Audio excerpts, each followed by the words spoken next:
Well, hello, EKN Nation. Welcome to a new edition of our EKN OutLap, our preview podcast. We do each event as part of our EKN Trackside live coverage. It is episode 34, February the 23rd. My name is Rob Howden, joined as always by David Cole. And this edition of the OutLap will focus on the third and fourth rounds, the second event of the 2022 Challenge of the Americas program. That event, of course, will be in Phoenix this coming weekend, February 25th, 26th, and 27th. For those of you maybe new to our EKN OutLap podcast, it is a preview podcast. We'll dive in and preview all the teams. We'll go class by class, talk about current point standings. We'll talk a little bit about the numbers. We'll do a paddock pass, really bring you up to date, up to speed on everything that will happen. Kind of a preview to get you dialed in for the weekend's coverage. This edition of the EKN OutLap today, again, February 23rd, presented by Parolin USA. It all started in 1994 when former kart driver Albino Parolin decided to move his passion for karting from the track to his small workshop. That's when Parolin was born. Parolin USA is North America's source for Parolin products, and we run a factory race team at all the major Superkarts USA, USPKS, and Rock Cup USA events. The Parolin chassis lineup for the 2022 season includes the Invader Shifter, the Le Mans Tag single-speed chassis for junior and senior drivers, the 28mm Opportunity model for the cadet classes, and the new Daytona 4-cycle chassis. Get on the chassis that's winning. Drive a Parolin. For more information, head to ParolinUSA.com.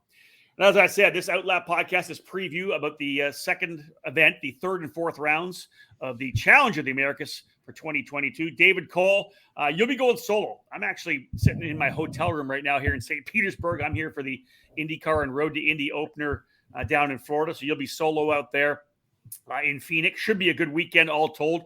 15th season for the championship, and rounds 3 and 4 should be exciting, I think, after what I thought was a really great weekend in Tucson.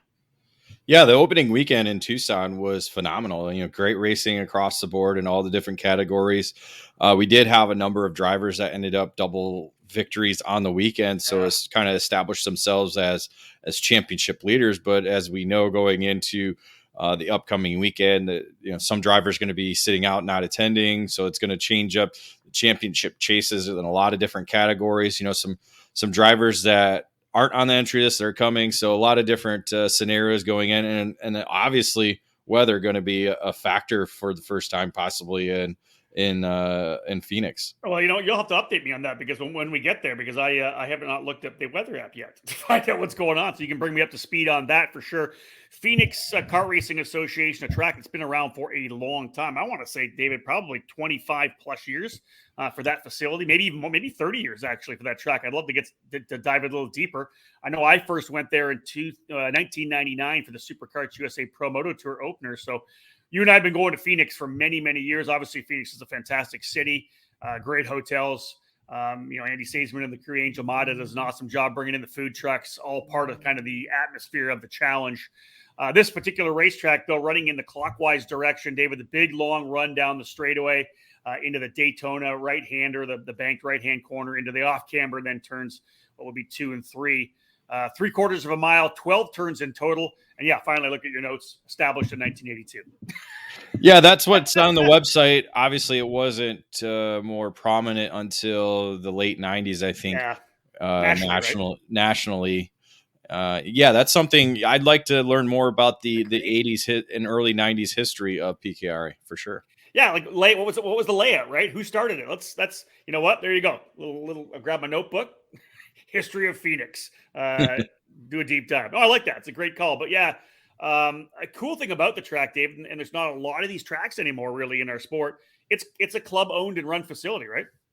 Yeah, that's the unique part of the facility. It's not privately owned. It's run and run by members of the club, all volunteer work. Nobody's paid aside from, maybe some corner workers here and there or different staff that needs to be brought in to help put on events. But it's primarily, volunteers that put in the time and effort, obviously companies that put in, donations and help with, the lighting that they have and pavement that they've done recently. That's one thing we'll be, noting in our Paddock Insider once we get Trackside is the actual updates that they did since the last time we were there in Phoenix. Awesome. Again, we talked about the history of this racetrack. It's been around a long time. And David, the Challenge of the Americas, it's really been kind of a core track for that series, dating back to 2009. 12th different time the Challenge has visited PKRA.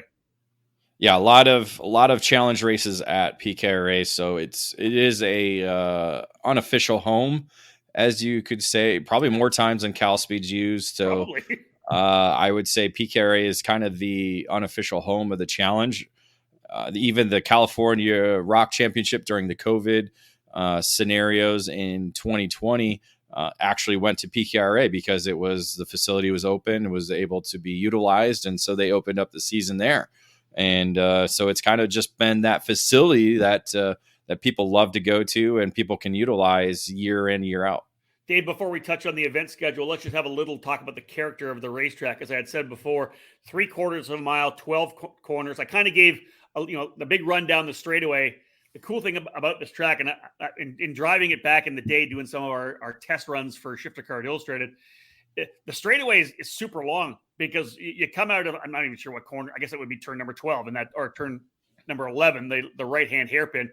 The straightaway is super, super long, but it's that flat out kind of kink, right? That is that, it's that one of the character parts of the racetrack. The trademark corner is that kink in the middle of the back straightaway where you got to hold it flat out, get through that corner, then come all the way down into Daytona. What I like about the racetrack is there's such a unique flavor of the track, banked, off camber, a little downhill run, the S's section. There's just so much to offer, I think, in Phoenix. Yeah, the S's section is very key. Getting through there fast sets you up into the hairpin. And then if you get out of the hairpin well, you got to get through that kink down that long straightaway into the banking turn, which would be turn 10. Yeah, so it's that's right. It'll be turn 10, right? I forgot. It's a lot of they consider it 12 turns on their diagram. I look at it as 14, but that's because I call the kink a corner and other things. So it has a lot of different uniqueness, but it's a very physical track. I think that's the one thing that's different from Tucson. Tucson is a very flowing racetrack. This is a little bit more demanding, a little bit more physical. So it's kind of that blue collar type of track. Well, again, David, we surprised ourselves, and you surprised me with it having down there 1982. We're talking about a track that's 40 years old. That's one of the other things. It's a little more narrow than some of the tracks would have been built now, right? It's a early 80s, mid 80s period track where we weren't running 55-inch go-karts. So everything's a little tighter than Tucson as well. It is. I guess, again, it's a 2-lane kart track. You don't see a lot of 3-wide action. Yep. Maybe coming off the banking, depending on, how things shake out. That's probably the widest. That really probably is probably the widest part, but then it narrows back down before you get to the apex. So, yeah, true. And then coming up to the checkered flag where there's a little extension because it's a multi-configuration race circuit or facility. So there's a lot of pavement sections that aren't utilized for the actual circuit we're using, but it provides some extra room and some exit points or entry points. So it's a lot of, again, it's a very unique racetrack. And like you said, it is a bit narrower than the typical racetrack that's being constructed over the last, 10 to 15 years. But again, there are a lot of great passing opportunities at this circuit. Agreed, 100%. And unlike some of the other tracks in the country now, there's definitely no worry about track limits. When you go off the racetrack at Phoenix, you know it because it's out in the desert, right? So it's dirt and gravel when you go off the track. That is a key element. Yes, it's either not very. I mean, I'm looking at the photo of the racetrack. There's a little bit of green in there, but yeah, it's mostly dirt that you're going to go in. Let's have a look at the event schedule. Unofficial practice being run on Wednesday and Thursday by the racetrack. Official practice starting on Friday. And David, you know, are big fans, of course, of the way Andy does his practice.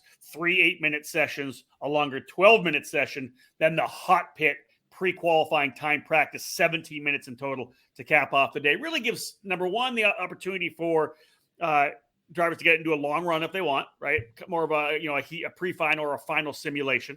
Or they can turn around and use it as a real testing session where you're getting out there, coming in, making minor changes and getting back out. And that's kind of cool for the atmosphere because we do have a lot of fun during that session, right? That hot pit session with guys coming into pit lane. Yeah, it's just interesting to see the type of changes that people are making. I recall seeing last month people making carburetor change, where they're jetted differently. So it's boom, boom, on and off with one carburetor and on with the other. Tire width or tire pressure obviously is a big factor at any racetrack you go to, but you can make some tire width difference. You can make some front end adjustments, a lot of different, don't see too much gearing adjustments. So mostly geometric changes or a fuel supply change. Yeah, one of the things I saw quite a bit at Tucson were guys pulling off the seat struts. They may try to soften it up a little bit, and guys pull maybe the front bar out. If the chassis had a front bar, I saw some of that. And we saw some front geometry changes, and of course, tire pressure, like you said. Yeah, again, nothing. Again, I think I saw maybe some people put some new tires on during the session once. I don't think it quite worked out for them, but again, that's the great thing about the open pit lane is you have the opportunity. Boom, try and lay down a couple fast laps, and if you're trying to get a good qualifying sim, that's the time to do it. To have the opportunity to do it multiple times. What's the event schedule look like for Saturday and Sunday? Again, your typical warm-up, qualifying, pre-final, and final. The pre-final laps are 14 with 11 for the cadet divisions. The main events will be 20 laps with 16 laps for the cadet divisions. That'll be both Saturday, round 3, and Sunday, round 4. All right, folks, we are underway with this edition of the EKN OutLap. It's February 23rd, and David and I taking a deep dive into the third and fourth rounds, second event of this year's Challenge of the Americas, which will take place in Phoenix, Arizona. When we get back after this break, we'll have a look at the numbers and let you know what's going on in terms of entries, and we'll give you some deep dive there. Then, of course, after that, we'll jump into the class preview. Stay with us. More to come here on the EKN Radio Network. Fast, fair, and fun. Ignite Spec Karting offers you all of that at an affordable price. And the all-new IgniteKarting.com website provides you with the information you need to fuel your passion for kart racing. Ignite Karting is a spec kart that features the Margay racing chassis with a Briggs & Stratton 206 engine and a Hoosier R80 tire. Everyone in the junior, senior, and masters classes utilize the same Ignite K3 kart, which puts all the emphasis squarely on the driver. You can race the Ignite package from Margay at the local, regional, and national level. Special events for 2021 include the Ignite Majors, featuring events at the Charlotte Motor Speedway, Quincy Grand Prix, and Newcastle Motorsports Park. Those in the Midwest can enjoy the regional-based Ignite Challenge Series at tracks in Iowa, Missouri, Indiana, and Illinois. Local club programs have been established in Idaho, Texas, Nebraska, New York, Ohio, and Florida. All the information that you're looking for on events throughout the country and on all the Ignite kart packages, including dealers in your area, is available at IgniteKarting.com. Get off the couch and on the track this year. Ignite Karting. Fuel your passion.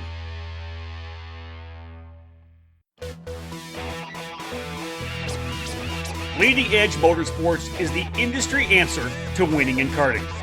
At the helm is industry veteran Greg Bell, who has orchestrated the success of many drivers dating back to the mid-1990s. Based in Lodi, California, Leading Edge Motorsports is the Western importer with IP karting that includes the Praga and Formula K chassis brands. Leading Edge Motorsports provides in-depth driver development for those racers in Northern California and across the country. Arrive and drive services, kart preparation, and driver coaching are available under the LEM tent throughout the season. Bell's record of working with drivers includes recent victories at North America's biggest karting events, including the Rock the Rio and the SCUSA Super Nationals. Greg Bell's knowledge for building engines spans 2 decades and is now under the Mega Power branding, providing a reliable engine service and tuning knowledge. No matter the chassis brand, choose Mega Power to get to the front. Click over to leadingedgemotorsports.com for more and find them on social media to stay connected. At Leading Edge Motorsports, winning never gets old. Welcome back to episode 34 of our EKN OutLap podcast, as we have a look now at the Challenge of the Americas round number 2 of the essentially third and fourth rounds, event number 2 of the series. This edition of the OutLap brought to you by Parolin USA. And time to dive now into the by the numbers. David, let's have a look at the numbers here in terms, when we look at by the numbers, we look at what happened last year. We look at top entries. We've seen a lot of growth and kind of steady growth, not huge growth, but steady and consistent growth with the Challenge of the Americas, coming off a weekend where they started, or a year when they started at Tucson with 129 entries.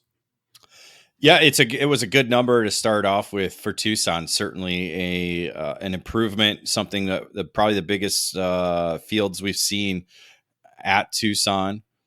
So that's the positive moving forward. Now heading into to Phoenix again, it's the second event, which typically we didn't see Phoenix we normally see Phoenix as the opener when we include Cal Speed. So that's kind of the change where this is a second event. So you're going to get some drop offs in terms of people only looking at the opening event, or you're going to get some local numbers coming in because they race at Phoenix and then this is their home track and they want to race it.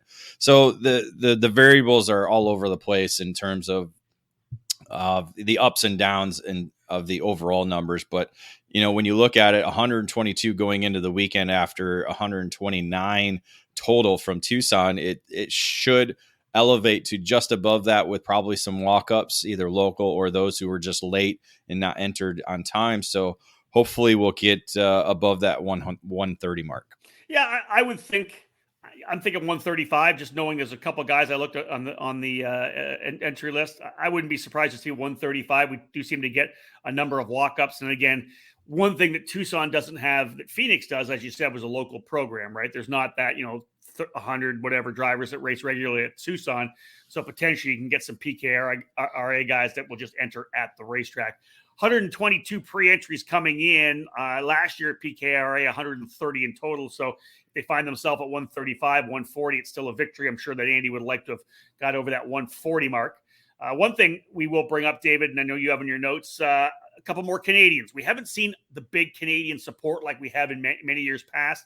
8 Canadians in total, up though from only 3 at Tucson. Yeah, that's a positive. That's where we want to see that number continue to grow because, again, this is an international program, and that's been one of the key elements of the challenge is all the Canadians coming down to race during the winter months. And unfortunately, the COVID pandemic continues on. Looking at news items and other things, slowly numbers are going back down. Obviously, we had that peak during December and January, and thankfully numbers are going back down, but restrictions are a little bit still there in terms of crossing the borders. Obviously got to have your vaccinations or your negative tests. So it's still a little bit of a hassle to be able to go back and forth, and could be one of the reasons why we're not seeing as many Canadians coming back down to the challenge, but hopefully that'll change in the future. But again, the numbers going up, at least up to 8 now. Yeah, it may help for Sonoma. Actually, in Canada, to be able to get back to Canada, things are actually changing on February 28th, which will be the Monday after the race. Of course, this was just kind of announced in the past for the past 2 years essentially. We've had to coming back to back to Canada. We've had to get a negative PCR test within 3 days of your travel. Now the PCR test still works, but you're also now coming into March able to get just a rapid antigen test, which is a lot cheaper. For those trying to travel. That rapid antigen test needs to be done within 24 hours. But of course, you can get the results within an hour, a couple hours after getting that. So takes a little bit of pressure off you, doesn't it? Yeah, it does. It actually does. Yeah, 100%. So let's have a look now at the numbers. We said 122 pre-entries. We've already connected with a couple drivers who are not on the pre-entry list who have told us that they're coming. And again, it will always boggle our mind that people don't get pre-entered to save that money, but it does happen sometimes. A little increase, adding a driver in micro up to 5, adding a driver in mini as well up to 19. So a total of 24 drivers in the cadet categories. That'll be a great field as they are run together and scored separately at the Challenge of the Americas. The same junior rock driver, Tristan Murphy, running again as the only junior rock driver. 3 senior rock guys look like they're signed up, David. We had really none at Tucson, and again, part and parcel of this weird phenomenon we've talked about throughout the start of the season, maybe a little bit last year, that there just really aren't a lot of drivers running the 125cc liquid cooled tag program on the West Coast. Yeah, specifically on the West Coast, that's where we've kind of seen the decline and moves toward the 100cc region or categories across the board. So that's kind of where the numbers are shifting, especially at the Challenge. Up down a couple in Masters Rock to 7. You could see maybe a couple more there on the trackside entry. Rock Shifter down from 19 to 17. One of course, the big guys that will be missing is the winner from Tucson, double winner Kyle Wick, electing not to come to the event in Phoenix. The shocker for me, David. Let's do this. I'll go to the shocker in a second. Senior 100cc up a couple, which is great. Masters 100cc dropping just 1. Again, wait for a late entry. 100cc junior dropping just 2. So pretty much static in terms of the 100cc categories. Really all total down just 1 in total. It was just 10 drivers in the Shifter Masters Rock class that kind of caught me off guard a little bit. I know we'll look more at that when we go class by class, but you know, the Shifter classes have been strong, and literally you go add those 7 back up again, and you're looking at potentially getting to 140. That was, for me, the only 10 drivers in the Shifter Masters class. Quite a shock. Yeah, essentially across the board, it's the same amount of numbers as you already ran through. And so that's the big difference that we do see. And there's a number of drivers not on the entry list that were in Tucson.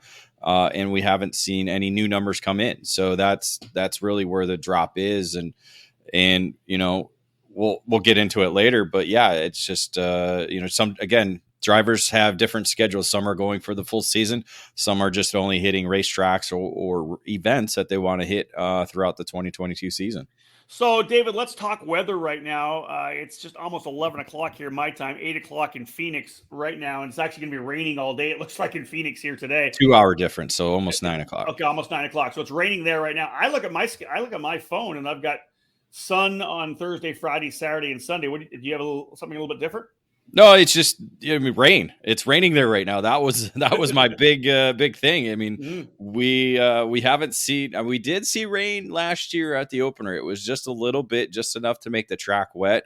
But certainly teams are already getting set up. So it could be a little bit of a wet day setup for them if they're not set up already. So that kind of sucks, but we're getting cooler temperatures than normal. I mean, you think February in Arizona, it's going to be 80 degrees and sunny, right? But it's, a high of 74 on Sunday with mostly cloudy skies. So, not the typical weather that, I looked at all my Facebook memories and it's me in shorts and bright sunshine in Phoenix over this last month.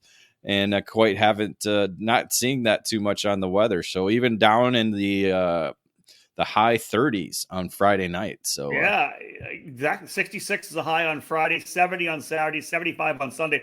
Literally the next week, it goes back to the mid to high 80s. So an unseasonably cool weekend. Like you said, Dave, we've been there at 104 too, right? But that was, of course, in May. But yeah you're right. We get high 80s on a regular basis in Phoenix. This will be, honestly, it'll be a really comfortable weekend. It'll be actually almost perfect. It'll be good for the drivers. They're not going to overheat with warm temperatures. Yeah, especially the Masters drivers. Guys doing double duty like soft shell and other ones like that. But yeah, so it'll be interesting to see how it plays out. Hopefully the rain is only hitting today. That's the key thing. And let's hope it dries up enough. You don't want to be like just muck everywhere, right? It's going to be raining all day. It could make for an interesting ground situation when you get there to Phoenix. Well, at least there'll be no dust. You know what, David? You know what? You have turned into more of a glass half full kind of guy. I'm trying to be. It's visible. I can feel it. Good for you. Indeed, a lot less dust. Good call. When we get back after this break, we'll dive into our class previews. We'll have a look at Shifter Rock and Shifter Masters Rock. Stay tuned. Don't go anywhere. More to come here on the EKN Radio Network. Trader, Evans, Pruitt, Haddock, McMurray. Karting legends are created here at the Quincy Grand Prix. This is Randy Kugler, the voice of this iconic event. The Quincy Grand Prix returned in June of 2021, a year after being postponed in 2020 due to the coronavirus pandemic. The park is back again this year, bigger and better than ever. So mark the June 11th and 12th weekend on your calendar, and we'll see you there. On that gorgeous late spring weekend, for the 34th time since 1970, competition carts will once again rip around the spectacular and beautiful 1.2-mile circuit set inside the South Park of Quincy, Illinois. This is your chance to race in front of over 15,000 spectators. The 2022 edition of the Quincy Grand Prix marks the 52nd anniversary are the first time karters raced around this historic venue. To celebrate the event, a total cash purse of $10,000 will be paid out over the 4 pro classes competing on the weekend. A total of 11 categories will be competing for the unique trophy given to all race winners, the Gussie, designed and named after the original race founder, Gus Trader. Registration is now open, so don't wait, and enter now at QuincyGrandPrix.com and become legendary. We'll see you at the park.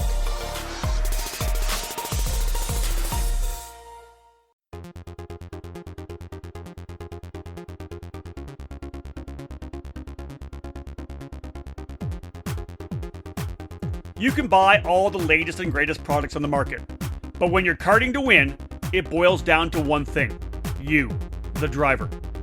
Gain the knowledge and abilities by investing in yourself at the Alan Rudolph Racing Academy, and you'll find those extra tenths of a second you need to put yourself on the podium.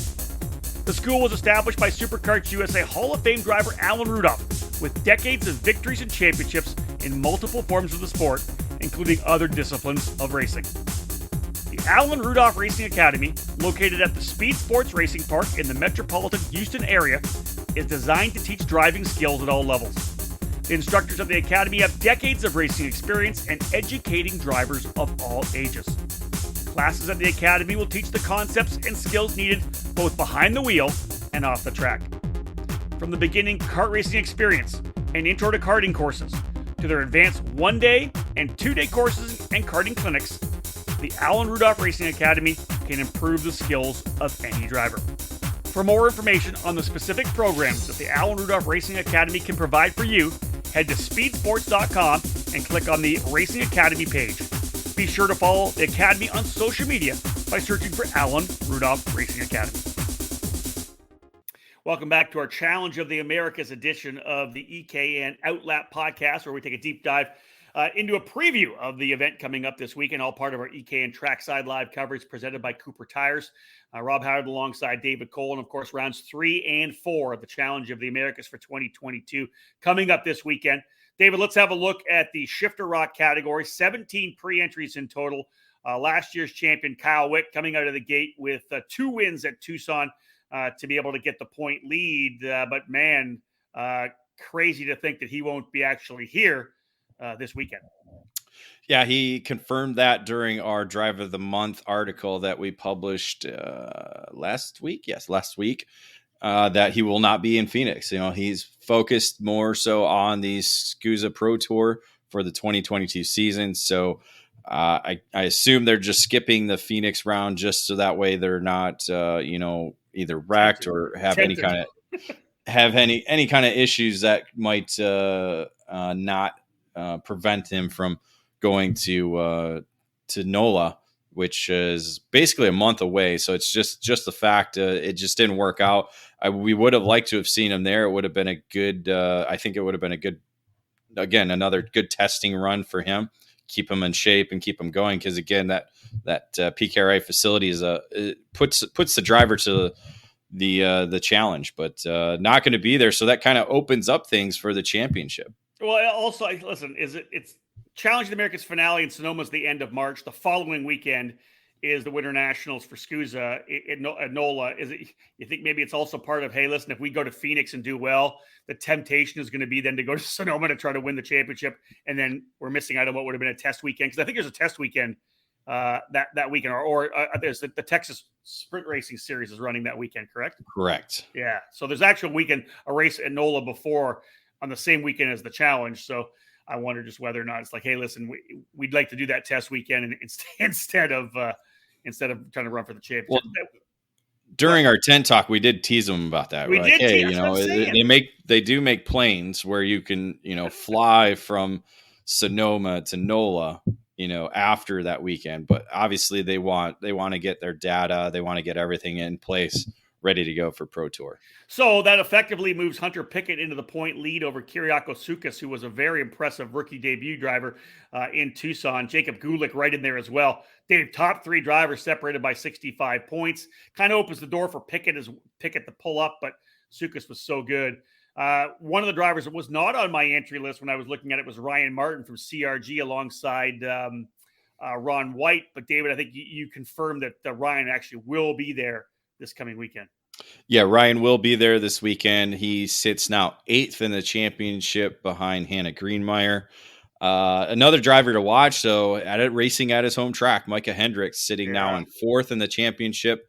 He could be a factor. Only I'm trying to do my math here. 66 points out of the championship lead, so right there behind Gulick in 4th. So Micah could come away with a couple of podiums, put himself in hunt. If he picks up a couple of victories, that'll certainly move him up the standings at his home track. So he could be a factor moving forward.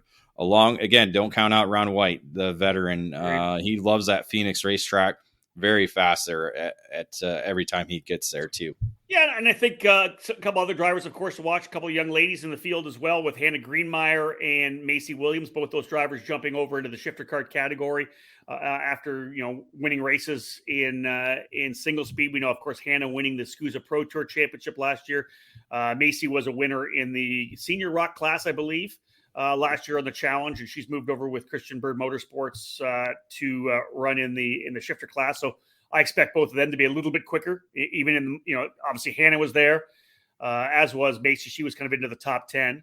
But I like the Hendricks pick, because I'm wondering, I'd love to go up and down through here. Does anybody have more laps in the entire field at Phoenix than Micah Hendricks? Who else? Ron White. You think so? It's not his home racetrack, though, David. It's not, but think about all the different races that he's been there. Yeah, going back to the SCUSA Pro Moto Tour back in the early 90s. He only went to Phoenix for like 3 years on that deal, and Stars never went there. I'd love to find out. You look at Hendricks, or maybe a Cliff Cuella too, right? Who basically, I would say Cliff for sure, because I think Cliff was racing before Micah might have even been born. So that's a potential. Yeah, I would say him. A guy who's not on the entry list, Alan Rudolph. He might have more laps than a lot of these guys too. But a lot of schools there, that's for sure. Looking at the entry list, I would say Cliff probably. Another one and we'll talk in senior rock is where did he go? Bailey Murphy. Yeah, Bailey Murphy. I'm sure Bailey's got a lot of laps there too, indeed. So yeah, the senior rock shifter category is going to be strong. We mentioned a number of drivers to watch, and again, all total 17 entries. Love to see a couple extra walk-ups to get that back up to 20. Speaking of walk-ups, the one I wish, because I know we're missing a couple of drivers, which is a shame. Only 10 pre-entries in total for the shifter masters rock category. Jimmy McNeil came in with the point lead, but David, as we see right now, no Visalia Racing on the entry list. Yeah, as of right now, they're not confirmed going. The leader of Team Visalia, Daryl Tunnell, is not going to be available on the weekend, so I'm not sure if the team is going to be making it down without him or not. But as of right now, they are not planning on attending, so could be one of those last minute deals where they're like, "Let's go race," and bring McNeil and Nick George, who are sitting 1-2 in the championship, down to compete. So that in turns, when you look at entry list, the driver leading the championship right now, the track magic driver, Jonathan Vitalo. Yeah, but so Vitolo will move now into the point lead, coming off what was a pretty steady weekend. Both he and Fernando Diaz kind of ran together throughout that weekend inside the top 5. Kevin Woods, 6th in points, your reigning champion, David, coming out of 2021, had a DNF in that opening round, but had a pretty good day in round number 2. He needs an almost perfect weekend here to get himself back up into the fight. Well, that'll help if McNeil and George are not there, because that'll put him 4th in the championship, puts Cliff Coella in the 2nd position, and Fernando Diaz, who's not on the entry list as well, in 3rd. So it could move Woods up into the 3rd spot by the time we hit the racetrack Friday morning, which kind of helps him out, as you said, in terms of the championship.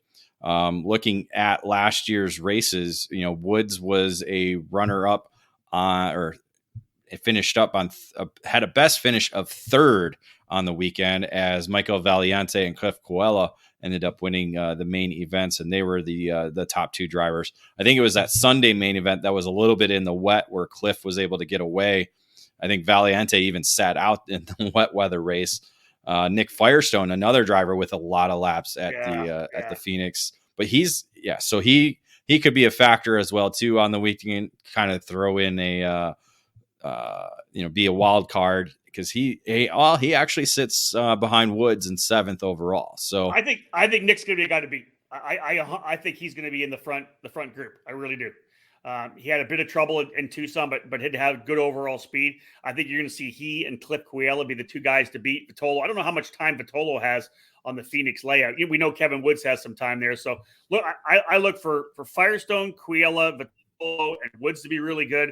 And the other driver making his debut in the series this particular weekend, Alan Morte, running with Ron White Racing. I bet Alan's going to be a front runner too. He's been a guy in past years in the master shifter class that has been in the hunt. So look for Morte in the 566 to be good too. Yeah, in the regular masters category. And he's, I think, just recently moved over to shifter last year. So yeah, he could be another wild card. Yeah, that's my thought there too.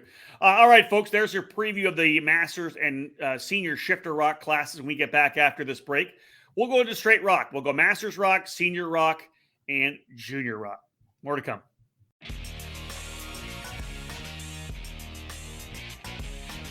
All over the karting world, everyone knows OTK is the gold standard for quality and performance.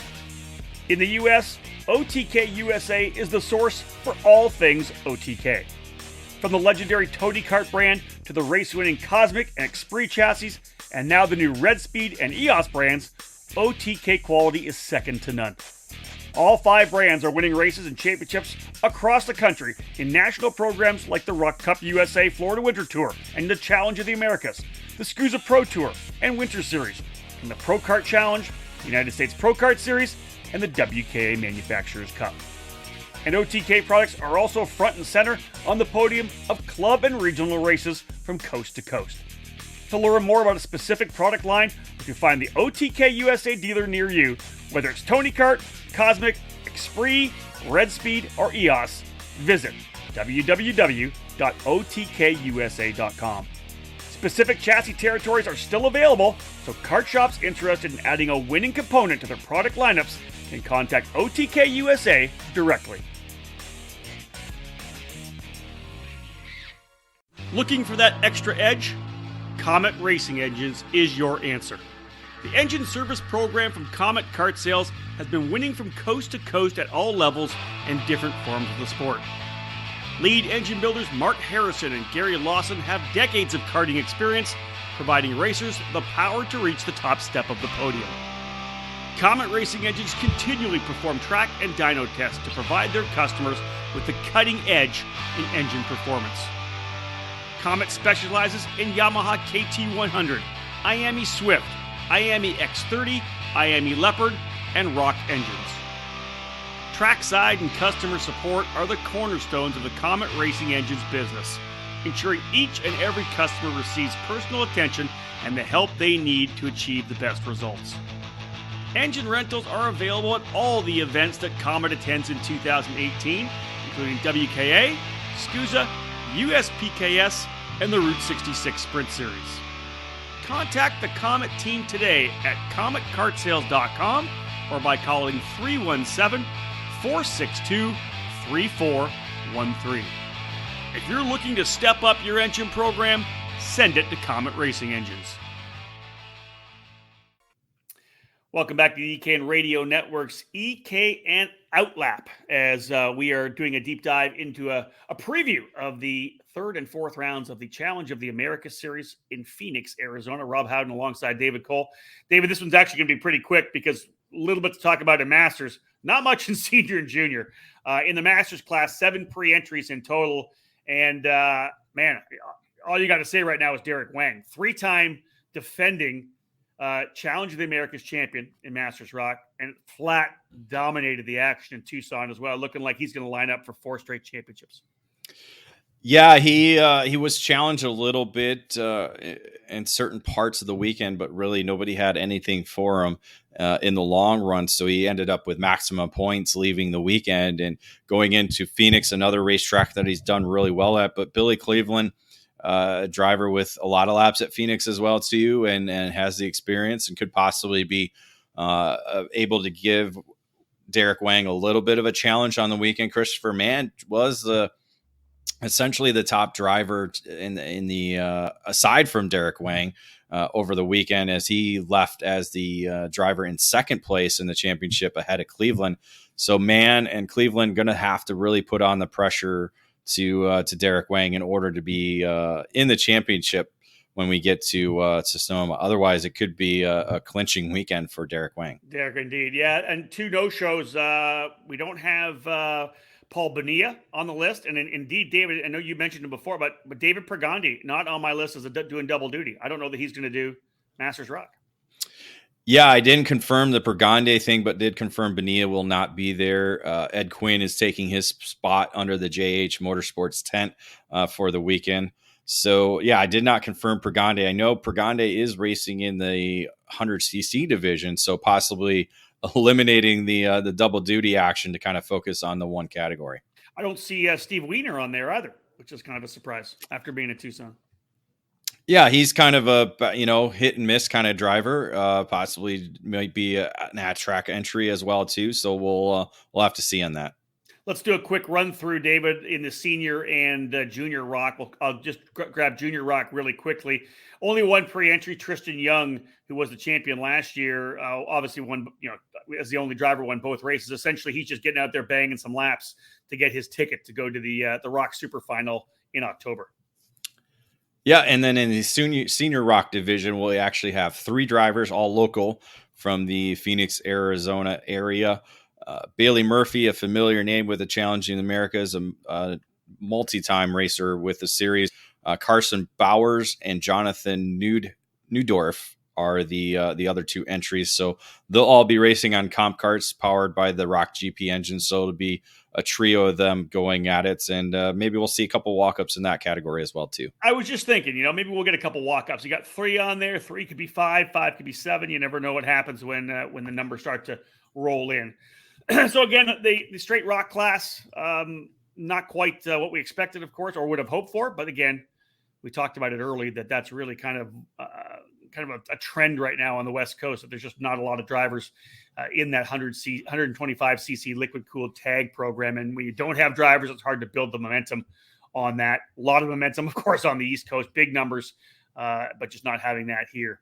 Another quick break. When we get back, where there is momentum and where there are numbers is 100cc, the air-cooled categories that are really taking the West Coast by storm, and really all of the United States as well. So when we get back, we'll do senior, junior, and master 100cc. This OutLap preview podcast of the Challenge of the Americas event in Phoenix, continuing after this quick break. Winning takes top-quality equipment, flawless preparation, experienced coaching, and passion. And at Team GFC, we live our passion. Developed by American karting champion Gary Carlton, the GFC chassis has become one of the newest brands to reach the top of the podium in North America.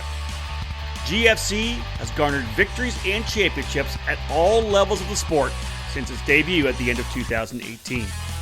Shifter car drivers are at the front of the field running the GFC GT14 frame, and the SS31 has become a solid contender in tag and 100cc competition. Team GFC has arrive and drive packages available for all categories, including the mini and micro classes, utilizing the GFC RR5 Cadet chassis. These young pilots have the opportunity to be part of the Team GFC Young Driver Development Program. Learn from one of the best American karters with over 25 years of racing at the highest levels of the sport, offering personalized training on and off the track. Follow GFC Karting on Facebook and Instagram, or click over to gfckarting.com to learn more about joining Team GFC in 2021. GFC, live your passion.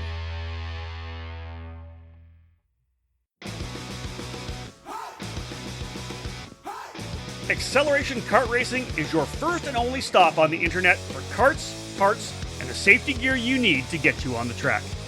Visit shopakr.com for a great selection of karting equipment on a user-friendly website. Acceleration Kart Racing has aligned itself with many of the top manufacturers and distributors in the sport to ensure all the latest equipment is available to you, the racer. With over 20 years in business and customer support available 6 days a week, you can be confident about getting the right parts at the right price when you need them. Be sure to visit shopakr.com today or stop by their headquarters in Las Vegas.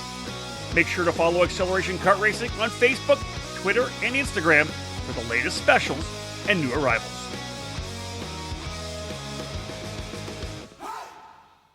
Back live here on the EKN Radio Network. Rob Howden alongside David Cole doing our OutLap preview podcast of the third and fourth rounds of the Challenge of the Americas in Phoenix, Arizona this coming weekend. David Cole will be solo. I'm here in St. Petersburg right now already for the opening rounds of the IndyCar and Road to Indy series. So not able to be out there at Phoenix, which kind of cheeses me off because they changed the schedule and I was going to be able to be there, and I'm not, so I'm pissed. But I'll be in Sonoma. David, 24 pre-entries in the senior 100cc class. A lot of big names, a lot of strong drivers in the category. Liam Lech, of course, last year's champion, but it was Jake Drew who came out so strong for GFC with a couple of wins, sweeping the action at Tucson. But only comes in, even sweeping, only comes in with an 18-point lead over Kyriakos Soukas. Well, it wasn't a sweep. Did not get the pre-final win. It was Agreed. A disqualification on round one for, I believe it was Squish, as a number of other competitors were. So it did sweep the main events on the weekend, but it wasn't a complete sweep when you look at it in terms of championship points. Not a perfect weekend. Yes, not a perfect weekend. So that allowed Kyriakos Soukas, to be able to be only 18 points out of the championship lead with a second and a third place finish in the main events. But again, bonus points. He had fast time, was credited for fast time and qualifying on Saturday. And so that kind of helps, bridge the gap a little bit there. Jacob Hoover was kind of right there all weekend long. He picked up a third place on Saturday, nearly made the podium on Sunday as well, too. So he's only 39 points back. And so that, those are essentially the top three drivers in the championship heading into the weekend. Dave, you brought three names up. We'll dive into a couple more after this, but I think one of the most interesting that I saw on here was British driver Oliver Hodgson will be competing for J3 competition this weekend. Yeah, I wonder how much 100cc racing he has. I know it's a little bit of a fad in the UK. I wonder, obviously we've seen him do a lot of tag 125 racing here in the United States and obviously back home and abroad. So we'll, and then he's been doing a lot of testing with J3 at Phoenix, doing, driver coaching and this and that at Phoenix. So he's got a lot of laps there. So I certainly see him as a possible contender and wild card on the weekend. That's something to bring up a little bit too. Any drivers on the Comp Kart product or with J3 competition. Obviously, they have an outpost there now in Phoenix with Justin Stefani now living in Scottsdale. So they do a lot more work at Phoenix than they would have in the past. So that could be interesting to see how the Comp Kart drivers do. Kind of plays over to the Forward Direction Motorsports team on the Comp Karts as well. They may have, I don't know that I would say a leg up, but maybe a good window for the Comp Kart drivers. We mentioned Hodgson. We talked about Hoover already. Talked about Soukas and of course Drew. Liam Lech, I think, a driver again who will be in the fight, David, for sure, and likely a guy like Josh Campbell too. I think that another Arizona driver with lots of time on Phoenix. Yeah, Lech obviously coming in as a defending champion, kind of has the idea of what needs to be done. Was kind of a top five driver all weekend long in Tucson. Ended up leaving fifth in the championship, so still in the hunt a little bit. Going to need some podium finishes in Phoenix, certainly, to help him boost himself back up. I'm looking back at last year's results, and he actually won the main event on Sunday, finished second on Saturday. So Phoenix might be the racetrack for him to get back into the championship hunt. Last but not least, I'll throw Lainey Benjamin's name in the fight as well. I think she looked pretty good in Tucson. I think she'll be a factor as well. Top 10 for sure, maybe top 5 as well here in the 100cc senior class. Yeah, I think she did really well in her senior debut in Tucson. So, got that first weekend under her belt. So possibly, the room for improvement going into Phoenix. I like it. Let's move now into the junior 100cc class. 26 pre-entries in total. We just talked about Lainey Benjamin. She was the 100cc junior champion last year. But two drivers that really came out of the gate and were able to get wins at Tucson, Alexander Gonzalez, and of course that big win for the Track Magic GFC driver, Preston Lambert. Gonzalez does have the point lead, David, coming into Phoenix, only 16 points ahead of Cooper Auclair, who had a really consistent overall weekend in Tucson. And then a driver with a lot of lap time at Phoenix as well, Parker DeLong, just 24 points back. Yeah, this championship has actually 9 drivers within 100 points heading into this weekend. And I want to say all 9 are on the entry list. I'm just confirming real quick. Yeah, all 9 are on the entry list. So this, this was a category we saw the championship go down to the wire with Laney Benjamin squeaking it out there in Sonoma last year. So I think this is going to be one of those as well, because we talk about, J3 having a home there at PKRA. Cooper Auclair is a home track driver coming in second in the championship. Didn't pick up a victory, but earned a podium finish in round 1 in Tucson. So, and then Parker DeLong on the podium in round 2 in Tucson. So both of those drivers have local knowledge of the racetrack. So they could have the kind of upper hand going into the weekend, knowing, exactly how to set up for the racetrack in different, although it's not that cold in Phoenix. So it could be a different type of scenario for them that they're not used to. So we'll see kind of how that plays out. But again, 9 drivers within 100 points. Yeah, and the top 5 within just 47. I mentioned Gonzalez, Auclair, and DeLong within 24. Christian Cameron only back by 35, and Preston Lambert, winner of the second race in Tucson, only 47 points back. David, any other names other than those top 5 kind of jump out at you as ones you'll expect to be watching up front? No, not really. We know Rocky Moran and is again making the jump up to junior this year, so he'll be he got that first weekend under his belt, so we'll see if he's able to improve. I don't see what's the name I'm looking for? John Antonino. I don't see. Oh, there he is. There's his name. I just had to scroll up. He's another one that's moving up. So so we'll see if I know Antonino was in the hunt there on Sunday. In that wild finish was actually involved in contact with Steven Eisert. Yeah, that's the other one I was going to bring up. Of course, Antonino for Race Factory Delta Sport and Steven Eisert for Speed Sense Motorsports. Those were the other 2 I think that I had on here that I was like, you know what? Yeah, Chappie's going to be talking about these guys for sure. Yeah, we'll see. If both can kind of rebound from that, unfortunate incident that they had in the last corner on Sunday in Tucson, and kind of trying to, steer the ship the right way in Phoenix. I'd look for probably Tristan Young as well to potentially be in as a top 10 driver. There's a lot of guys. Tristan Young's sitting 6th in the points, Charlie Smith in 7th, Jackson Glendenning in 8th, and then Keegan Kaminsky in 9th. So Kaminsky, yes, correct. Sorry. All within 100 points. All within 100 points. So, and then there's others that are right there close too. So, again, Phoenix is going to be a really big impact in the championship, whether a driver can kind of stand out that's already at the front right now, or somebody that can kind of inch their way towards the top with a good 2 rounds in Phoenix. Exactly. Who from outside the top 5 steps up and gets on the podium a couple times or grabs a race win or something. Indeed, this will definitely be that turning point, as it always is in the Challenge of America season. Into 100cc senior Mike Smith, who was the 2021 champion, of course, not racing this year in the series. 10 entries in total. Essentially dominant driver in Tucson was Ian Kunchez. He was not on the entry list that I've looked at. I would assume he's probably coming, but just wasn't on the entry list. I have confirmed he will be there. He will be there. FDM has confirmed that he will be there. Just missed out on pre-registration. I'll tell you a joke offline about that. I like it. I can't wait. I'm excited now. David Pregandi was pretty quick for JH Motorsports as well. Josh Huff's team. Pregandi just 39 points back. Mike Weatherman came back strong on Sunday after battling some issues on Saturday. He's only 48 points back. I know Mike really excited about being able to come up to the challenge with Forward Direction Motorsports. Those are the top 3 drivers in the points, David. Anybody else? No, who else I'll bring up that was pretty good, just probably didn't get the podium. He maybe probably deserved at one point, would have been Preston Newberry, because Preston had a really strong weekend in Tucson.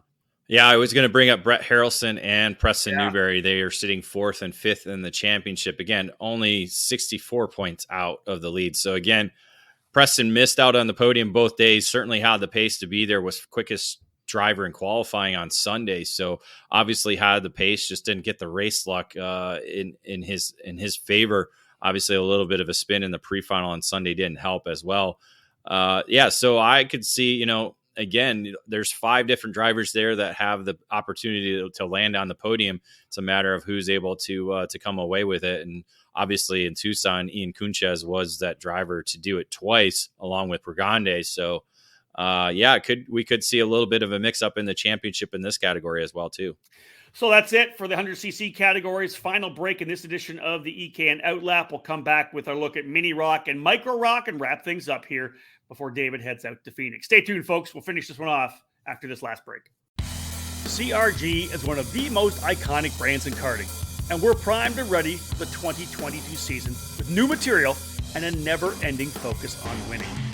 CRG Nordam is the North American distributor for all CRG products. Based outside of Houston, Texas, CRG Nordam supports CRG dealers across the continent, reaching every corner of North America.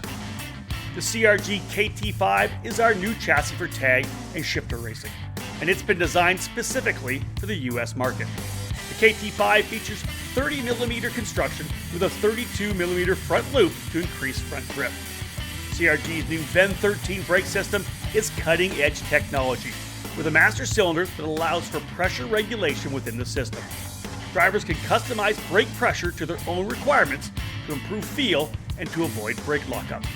The kart is finished with new KG 507, 508 bodywork that has refined aerodynamics and reduced weight. For cadet drivers, the 2022 CRG Black Mirror is already logging positive results to start the new season. This chassis will be making big waves in 2022. Longtime CRG drivers will be happy to know that the CRG Road Rebel, the standard in quality and performance, is still available. With 4-cycle racing enjoying consistent growth in North America, CRG's FS4 chassis is the ideal choice for racers in Briggs & Stratton competition. From pure racing to karting entertainment, many tracks, both indoor and outdoor, have made the switch to the CRG Centurion rental kart line.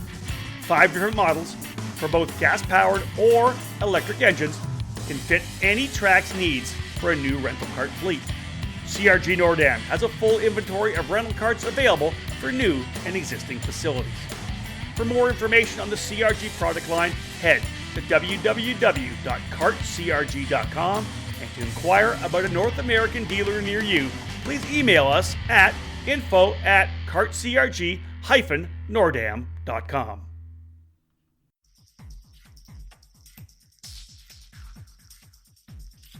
We don't just drive trucks because they're dependable workhorses that let us tackle icy roads all winter and tow a boat on the summer weekends. We also drive trucks because they're fun.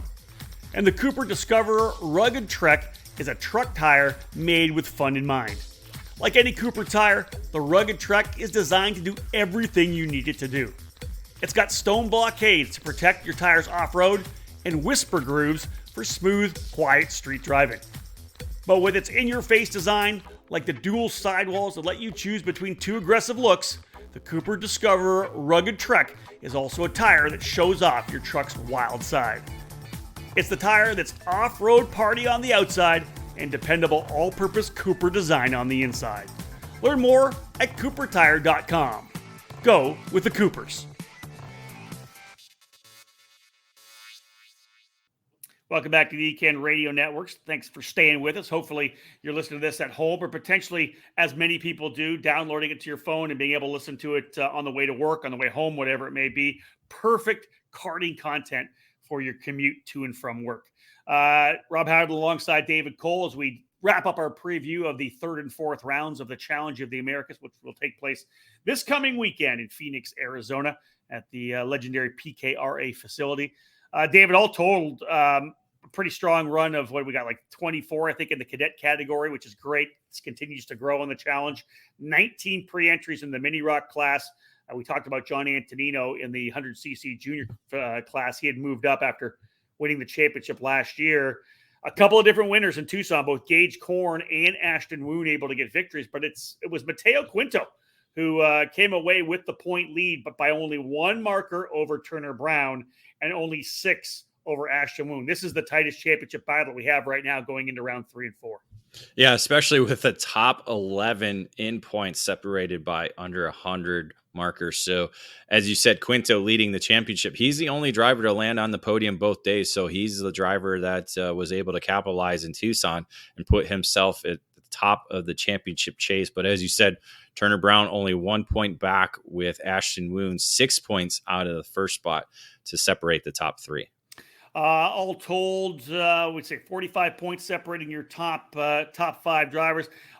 I think it's, again, this is Tucson's Tucson, Phoenix is Phoenix. One of the things about the drivers in the cadet categories is I always think that maybe the challenge of a racetrack is, they're so young sometimes that if a track is significantly different, one driver may be really good at one track and maybe struggle a little bit. I think that Phoenix is probably a little more technical, not quite as wide open as Tucson, right? Yeah, but it's cadet racing. They're just flat. They're flat. Yeah, but I still think the technicalities of racetracks. Yeah, we've seen that where a driver will be amazing one track and be maybe 10th the next track. I'm not saying that's going to happen. I'm saying there's a possibility for it. What I do remember from last year at Phoenix was we had a lot of drivers in the lead group. There was a lot of different contenders, especially early on. I think as the race went on later, that kind of separated, the cream of the crop, and you had, a couple drivers who really stood out. So I expect to see that, because we saw the same thing in Tucson where a number of different drivers were in the mix all weekend long.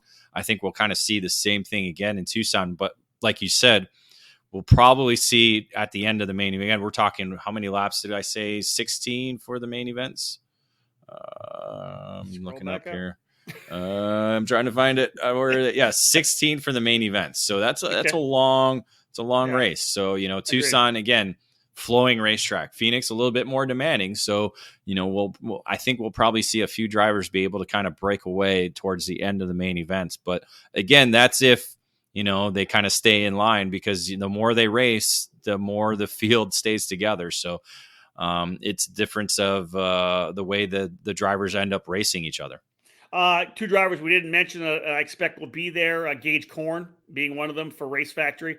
The other being Nico Sarfati. Nico has showed really good speed actually in Tucson, but just wasn't able to translate that into podium finishes. So I think Sarfati and Korn will be in there. David, anybody else? You mentioned 11 drivers in total within 100 points. Yeah, Korn sitting 6th in the championship. So again, that victory on Saturday, and then a broken bumper on Sunday, which took him out of the lead. Oh, that's right. So that was that could be his drop race, that round 2. So expect to see him bounce back and try and get himself up closer, which he's only 58 points out of the lead. So yeah, and Nico Sarfati, that's another driver, again, was quick, had fast time in qualifying on Saturday, just did not have any racing luck the rest of the weekend. So again, looking for another bounce back. I would expect to see Jackson Porter, again, a driver making the jump up from micro to mini, but it's his home racetrack, so very more comfortable at this circuit, but certainly showed well in Tucson all weekend long, being right there in the battle, right outside in the top 5. Let's go to Micro Rock right now. I know that Micro Rock and Mini Rock run together on the track in the challenge of the Americas. 5 drivers in total. David, Jackson Porter, just mentioned him as the champion. The guy that out of the gate strong was super good at Tucson was Kason Hodge. A couple of wins for him. Luca Popescu, 39 points back in second, and Julian Sanchez, 56 points back in total. What else you got for Micro Rock? Yeah, no Luca on the entry list, so we'll have to see if he's a walk-up. Okay. Julian Sanchez will be there. They have Rocco Simoni on the entry list once again, so we'll have to see if he's able to make the trek over from Florida to compete at PKRA. 2 new drivers for the year, Cam Becker on the Race Factory, and then Paxton Romero with FDM aboard the Comp Cart. Good stuff, folks. There you go. There's your preview of both the mini and Micro Rock categories. David, that wraps things up essentially for our OutLap preview podcast. Of course, you'll be heading out there on Thursday to Phoenix, Arizona, and to join the family there at the Challenge of the Americas. We will take an opportunity. Again, I won't be there, like I said, but it's awesome to see that Tim Chapman is going to be back trackside. Of course, Tim having to undergo some health issues, but fantastic to have him back. Yeah, get to work with Chappie again. You're going to be great just to see him at the racetrack again. As you said, getting over some health issues, and so it'll be great to see him and be able to chit chat and have him. Again, he'll be happy back home on the mic. And looking forward to again being in Phoenix. Get some In-N-Out burger, get some good tacos, get some good everything in Phoenix. Good weather, everything. That's it, man. Everything. Get out of Michigan for another weekend. Spring is just around the corner. Leave the snowblower in the garage and get on a plane and get somewhere warm. Should be awesome. Those of you who won't be trackside, of course, you can always listen live on ekartingnews.com/live. We're also streaming it on the EKN Radio Network. If you have the app on your phone, you'll be able to stream through that as well. Always follow us on all our social media platforms and the hashtags we use. Hashtag EKN at Coda, hashtag PKRA, and hashtag Let's Rock. That'll allow you to follow everything we do.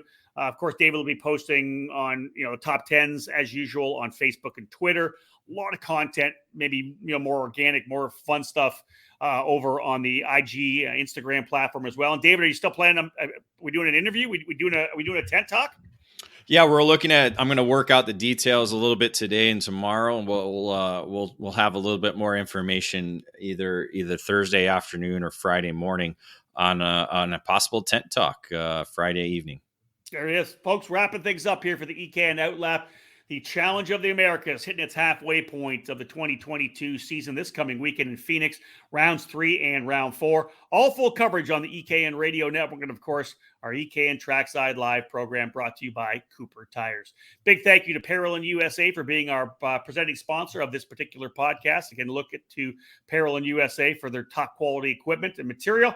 And again, we thank everyone for tuning in. On behalf of David Cole, folks, my name is Rob Howden. Bye for now.